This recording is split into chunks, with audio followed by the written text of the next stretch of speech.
புனித வெள்ளி ஏன் புனித வெள்ளி என்று அழைக்கப்படுகிறது என்று உங்களுக்கு தெரியுமா? புனித வெள்ளி என்பது இயேசு கிறிஸ்து சிலுவையில் அறையப்பட்ட நாளை நினைவு கூறும் வகையில் ஈஸ்டர் ஞாயிற்கு முந்தைய வெள்ளிக்கிழமை அன்று ஆண்டுதோறும் அனுசரிக்கப்படும் நாளாகும்.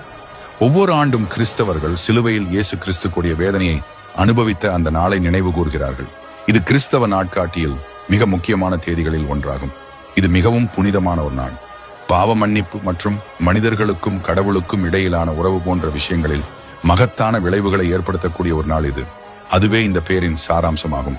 ரோமானிய யூதேயா மாகாணத்தின் ஆளுநரான பொண்டியு பிலாத்துவால் கைது செய்யப்பட்டு மரண தண்டனை விதிக்கப்பட்ட கிறிஸ்து சாட்டை அடி வாங்கினார்.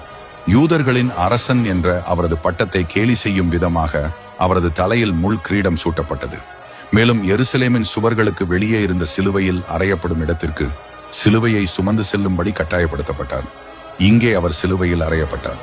பின்னர் அவர் சிலுவையிலிருந்து அகற்றப்பட்டு சணல் துணியால் சுற்றப்பட்டு ஒரு கல்லறையில் வைக்கப்பட்டார். கிறிஸ்துவுக்கு மரண தண்டனை விதிக்கப்பட்டது முதல் கல்லறையில் அடக்கம் செய்யப்பட்டது வரையிலான இந்த 14 நிகழ்வுகளும் சிலுவை பாதையின் நிலைகள் என்று அழைக்கப்படுகின்றன. இந்த வெள்ளிக்கிழமை கிறிஸ்தவத்தின் மிக முக்கியமான நாட்களில் ஒன்றாக இருப்பதால் இது மிகவும் புனிதமான நாட்களில் ஒன்றாகவும் விளங்குகிறது. இது ஆழ்ந்த சிந்தனைக்கான ஒரு புனிதமான நேரம். இந்த நாள் துக்க வெள்ளி என்றும் அழைக்கப்படுகிறது. புனித வெள்ளி அன்றுதான் கிறிஸ்து எல்லா மக்களுக்காகவும் தனது இறுதி தியாகத்தை செய்தார்.